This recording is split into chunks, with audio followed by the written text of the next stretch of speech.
Sorry kung ngayon ko lang sasabihin sa inyo to. Ano na nga ba ang nangyari kay Batang Putik? Kanina nga nabasa ko tong comment. Ang sabi, bakit di na namin nakikita si Batang Putik? Bago ko yan masagot, panoorin niyo muna to.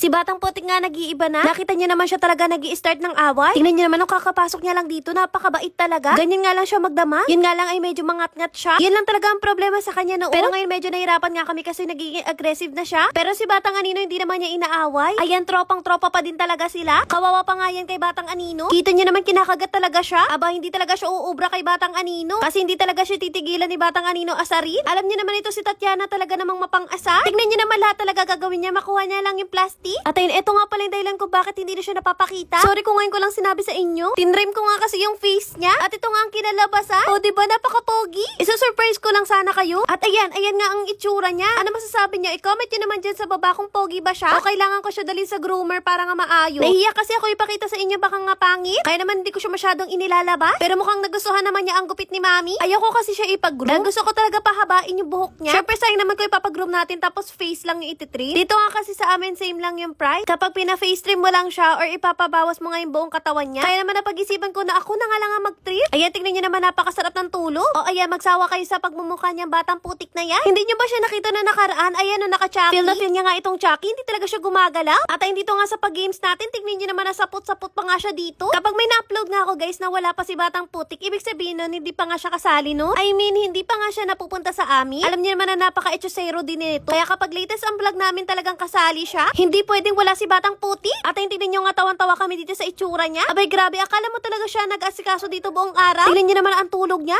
Nag-iinat-inat pa nga yan. Nakakatuwa nga kasi dati nga dito lang siya sa labas natutulog. Ayan, tingnan niyo naman ang itsura. Oh, grabe, nakakaawa talaga. Doon nga lang siya natutulog sa may cage na yun. At ayan, kapag may time nga ako nilalabas-labas ko siya. At ayun, nakaupo nga lang siya dyan magdama. Nung panahon na to ay hindi pa talaga siya maloko. Malungkot pa nga siya nito kasi wala siyang kalaro. At ngayon may kalaro siya, Diyos ko, nangaaway naman palagi. Nagsiselos kasi palagi sa mga kapatid niya. O diba, akala mo talaga siya ang unang anak? Ang madalas talaga niyan kaaway, ito nga si Rocky Boy. Kasi tignan niyo naman si Rocky Boy, talaga namang napaka-clingy sa akin. Ito talaga ang anak ko na pinakamalambi. Lagi talaga siya nadikit. Kaya naman nagsasabong talaga sila ni Batang Putik. At ayun, ma-share ko lang sa inyo yung product na ginamit ko kay Batang Putik. Nakita niyo naman na ganyan ang itsura niya dati. Pero ngayon, wag ka. Mas shiny pa nga ata ang buhok niya sa akin. At ayun guys, ito nga pala ginamit ko sa kanyang soap. K&D Anti-Tick and Flea Soap and Spray. Bundle na nga pala to. Madre-dek ako nga pala itong soap, kaya naman napakabilis talaga na ito makapagpatubo ng buhok. At ayun, after mo ibabad ng 5 minutes, pwede mo na banlawan. At ayun, maglagay na nga tayo nitong K&D Anti-Tick and Flea Spray. Ito yung nakahelp sa kanya para matuyo yung mga sugat-sugat niya. After 1 week nyo nga ginagamit to, makikita nyo agad yung result. Kung gusto nyo, ilalagay ko to sa comment section. Share ko nga sa inyo itong mga products namin. Ito nga pala yung K&D Detangling Spray. Gamitin mo to kung madaming buhol yung for babies mo. Spray mo lang siya sa may buhol tapos i-brush mo, matatanggal na. Next naman itong pantanggal ng buhok sa tenga. K&D Ear Powder. Makakatulong ito para mabilis nga mabunot yung buhok nila sa tenga. Ito kasi yung dahilan kung bakit bumabaho nga yung tenga nila. Kapag natanggal mo na yung buhok, ito naman yung gamitin. K&D Ear Cleaning Solution. Ito naman yung magtatanggal ng dumi sa loob ng tenga nila. At tatatanggal din ito yung mabahong amo. Nakakatanggal din ito ng ear mite. At nakakapagpagaling ng mga maliliit na sugat sa tenga. Kung gusto mo order nito, nasa comment